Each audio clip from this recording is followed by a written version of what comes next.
আসসালামু আলাইকুম। আমি মারিয়া পপি ঢাকা থেকে বলছি। মারিয়া পপি লাইফস্টাইলে আপনাদের আরও একবার স্বাগতম। সবাই কেমন আছেন? আল্লাহর অশেষ রহমতে ভালো। আলহামদুলিল্লাহ, আমরাও ভালো আছি, সুস্থ আছি। আজকে আপনাদের মাঝে নতুন একটি ব্লগ নিয়ে এসেছি। আশা করি ব্লগটি দেখে আপনাদের ভালো লাগবে। এটা আজকের আমার ব্লগ করা। আজকে আমি সকালে ঘুম থেকে উঠে আগে কাজ শুরু করে দিয়েছি, কারণ এতদিন কাজ করতে পারিনি, বাসার কোনো কাজই করিনি। মনের মধ্যে অনেক আতঙ্ক ছিল, ভয় ছিল, এজন্য কোনো কাজ করিনি। রেগুলার রান্না করিনি, একদিন রান্না করে 2 দিন খেয়েছি, বাসার সবাই ঠিক মতো খাইনি। তা আগে আমি প্রথমে চুলাটা ক্লিন করে নিয়েছি। আজকে থেকে আবার রেগুলার নাস্তা করব, রান্না করব, সব কিছুই করব। তো চুলাটা ক্লিন করে আগে আমি রুটি বানাইবো। কাঁচা আটা রুটি করতেছি। আমার মা কাঁচা আটা রুটি হলে একটা খায়, সিদ্ধ আটা রুটি খায় না, এই জন্য আগে আমি ডোটা রেডি করে চুলাটা ক্লিন করে নিয়েছি, কারণ তাহলে আমার রুটিটা একটু সফট হবে, নরম হবে। তা আমি এখানে এক চুলায় রুটিগুলো ছেঁকে নিতেছি, আরেক চুলা চা বসিয়ে দিয়েছি। আমি চা দিয়ে আর রুটি দিয়ে খাবো, আর কিছু নাস্তা আমাদের লাগবে না করা। আমার বাবা তো আবার সিদ্ধ আটা রুটি কাঁচা খেতে পারে না। আমার বাবা আগে সে অনেক খাওয়া কমিয়ে দিয়েছে, এখন আর তেমন কিছু খাওয়া না। রুটি, পরোটা, ওই একটু চা, 2টা বিস্কিট বা একটা কেক হলে ওনার চলে। অসুস্থ মানুষ, বয়স হয়ে গেছে। বয়স তেমন একটা হয়নি, কিন্তু অসুস্থতার কারণে এখন আর কিছু খেতে চায় না। তা আমি চা আর রুটি এদিকে করে দিতেছি আমার মাকে, আর আমি খাবো। বাবা চা আর কেক খেয়ে চলে গেছে। মেয়ের জন্য তেমন একটা ভিডিও করতে পারি না। মেয়েটা এখন একটু হাঁটতে পারে, এই জন্য আমার কাছে দাঁড়িয়ে থাকে সব সময়। ভিডিও করতে গেলে মোবাইল নিয়ে যায় টিকটক দেখার জন্য। তো মেয়েকে আমি যখন নাস্তা রেডি করছি তখন মেয়ে উঠে পড়ছে, ও মোবাইল নিয়ে গেছে, বাকি অংশ ভিডিও করতে পারিনি। তো আজকে আমি বাসাটা সুন্দর করে পরিষ্কার করব, এক রুম করে, কারণ আমি পুরো বাসা একদিন পারবো না, মেয়ে নিয়ে এত ছোট। একটা রুম করে পরিষ্কার করব। এতদিন কোনো কাজে করিনি, বাসাও পরিষ্কার করিনি, কোনো রকম খেয়েছি আর জানালার পাশে বসেছি, দেশের কি অবস্থা, কেমন হয় না হয়, আর টিভির মধ্যে সারাক্ষণ নিউজ দেখেছি। এর মধ্যে আবার আপনার ইন্টারনেট ছিল না। ইন্টারনেট যেটুকু দিছে স্লো কাজ করছে, এই জন্য ভিডিও আপলোড দিইনি। তা আমি আজকে যে আমার যে সামনের যে রুমটা, ওই রুমটা আজকে আমি ভালো করে ডিপ ক্লিন করব, কারণ আমার মেয়ে তো আমাকে সব সময় কাজ করতেও দেয় না, আবার ভিডিও করতে দেয় না। তো ভাবছি আপনাদের মাঝে অল্প একটু করে শেয়ার করি।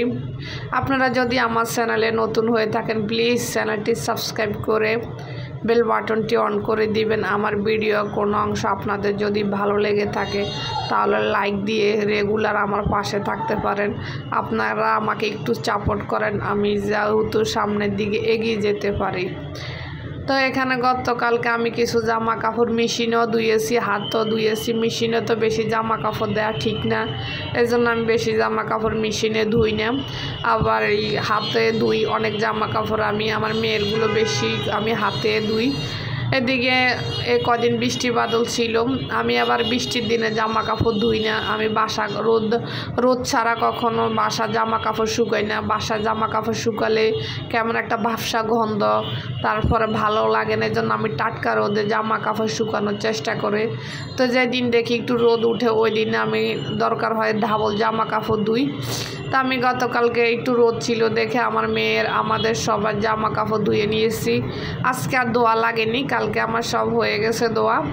তো আমি মেয়ের কাঁথাগুলো এখানে 10-12টা কাঁথা হয়ে গেছে, ওই যে বৃষ্টির জন্য ধুতে পারিনি। এর জন্য আমার মেয়েকে তো আমি বেশি ডাইভার পরাই রাখি, তেমন একটা কাঁথা লাগে না। তারপর রাখি নিচে নামিয়ে, কখন কোথায় প্রস্রাব করে দেয়, এই জন্য আমার মেয়েকে তো আমি ডাইপার পরিয়ে রাখি। দেখি প্রস্রাবের এখনও রুটিন করতে পারিনি, আশা করি পারবো 2-1 দিনের মধ্যে করে নিব।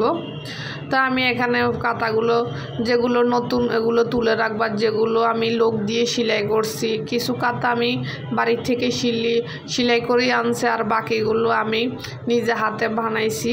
আমি নিজে ঘরে এগুলো রেডি করছি। প্রায় আমার মেয়ের 22টা কাঁথা, 8টা আমি বাড়ির থেকে আনছি সেলাই করে টাকা দিয়ে, আর বাকিগুলো আমি নিজে করছি। তো এখানে আমি কিছু কাঁথা তুলে রাখবো, ওগুলো ইউজ করব না। যদি ওই যে নর্মাল যেগুলো ওগুলো যদি শেষ হয়ে যায় তাহলে আমি নতুনগুলো নামিয়ে নিই, তাছাড়া নতুনগুলো নামাই না। এত কাঁথা ঘরে রাখলেও ভালো লাগে না বিছানার মধ্যে, বেডের মধ্যে। এর জন্য আমি কিছু কাঁথা তুলে রাখবো। এখানে আমি আমার বাবার লুঙ্গিগুলো যখন গুছাইতে নিয়েছি তখন আমার মেয়ে এসে পড়েছে, এটা নানা নানা বলতেছে। আমার বাবার আবার 2টা আঙ্গুল জোড়া, এজন্য আঙ্গুল দিয়ে দেখাচ্ছে এগুলো নানার নানার। আমার মেয়ে মাশাআল্লাহ এখন সবারগুলো চিনে, মামার কোনটা নানার কোনটা। এখন ও আমাকে দিবে না ও নানার লুঙ্গি গুছাইতে। পরে আমি বুঝিয়ে শুনিয়ে নিয়েছি লুঙ্গিটা গুছাবো, কিন্তু ও আমাকে দিচ্ছে না। পরে আমি ওকে তুলে আমার পাশে বসিয়ে দিয়েছি, তুমি মায়ের পাশে বসো, মা আস্তে আস্তে কাজগুলো সেরে নি, মার অনেকগুলো কাজ জমে গেছে বাবা। পরে ও বসে নানারগুলো থেকে আবার চলে গেছে মামাদেরগুলোতে। মামাদেরগুলো দেখেও চিনছে যে এটা মামা ওটা মামা, এমন করতেছে। আমার ভাইয়েদের গেঞ্জিগুলো আমি নিয়ে গুছিয়ে দিতেছি, ওদের ওয়ার্ডরোবে রেখে দিব। আমি আমার বাসার সব কাজ করি, ওরা তেমন কোনো কাজই করে না।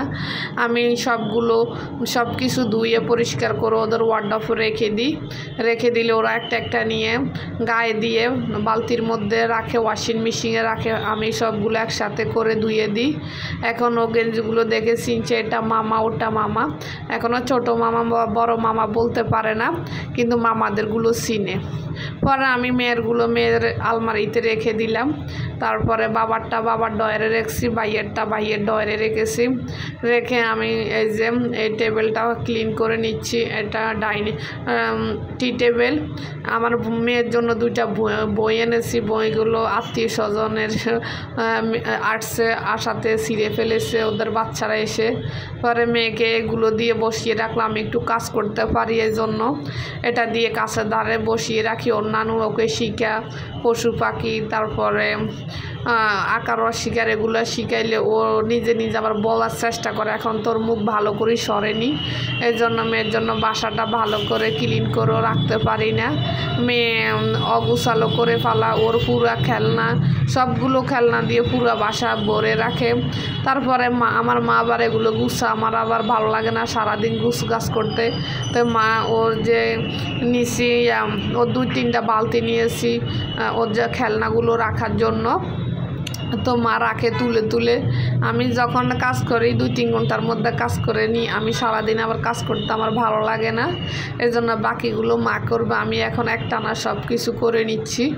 তা আমি এই যে আমার সোফাগুলো একটু জেরে নিতেছি, একটু বালু হয়ে গেছে, কারণ এই কয়দিন তো কাজ করিনি, এর জন্য এই কদিন কিছুতে হাত দিইনি। একদিন রান্না করি, 2 দিন খেয়েছি আমরা, আমাদের বাসার কেউ খেতে পারে না। আমার বাসাটা মেন রোডের পাশের কারণে মানে নিজের চোখে অনেক কিছু দেখেছি শুনেছি, এর জন্য মানে মনটা বেশি আতঙ্কের মধ্যে ছিল, কখন দেশ কী হয়ে যায়। যাই হোক আলহামদুলিল্লাহ আবার 17 বছর পর দেশটা স্বাধীন হয়েছে। 1971 সালে যুদ্ধ দেখিনি, তবে 2024 সালে অনেক কিছু নিজের চোখে দেখেছি। আল্লাহ সবাইকেও তুমি রহমত করো, এরকম পরিস্থিতিতে যেন আর না পড়তে হয়, এরকম মায়ের বুক যেন আর না খালি হয়। তা আমি পুরো এই সামনের রুমটা ক্লিন করতে আমার প্রায় 2 ঘন্টার উপরে গেছে, মেয়েকে নিয়ে আস্তে আস্তে করছি। পরে এখন আমি বাসাটা ভালো করে ঝাউ দিয়ে মুছে নিব। মুছতে পারবো কি না এখনই শিওর না, কারণ মেয়ে তো দেখতেছেন পায়ে হাঁটতেছে, ও আবার এমনই করে, ও আমার পায়ে হাঁটবে। ওরে যদি রাত্রে প্যাম্পাস পরায় ও সকালে প্যাম্পাস খুলতে চায় না, ও পরানোর মধ্যে থাকবে। পরে অনেক কথা বলে শুনে বুঝিয়ে খুলতে হয়, ও পড়তেও চায় না আবার খুলতেও চায় না, ওর এমন একটা। এই যে আমি যাও দিতে অনেক কষ্ট হয় ওকে নিয়ে। তারপরে কি করব, মেয়ের গায়ে তো এখন হাত দেওয়া যাবে না, ও ছোট। আর আমি যাও একটু ওরে মারতে যাই, ওর নানুর কারণ, ওর বাবার কারণে পারি না, ওর মামার অনেক বকা দেয়, এই জন্য ওকে এখনও শাসনও করতে পারতেছি না। ও তো এখন অনেক ছোট, মাত্র 16 মাস চলে।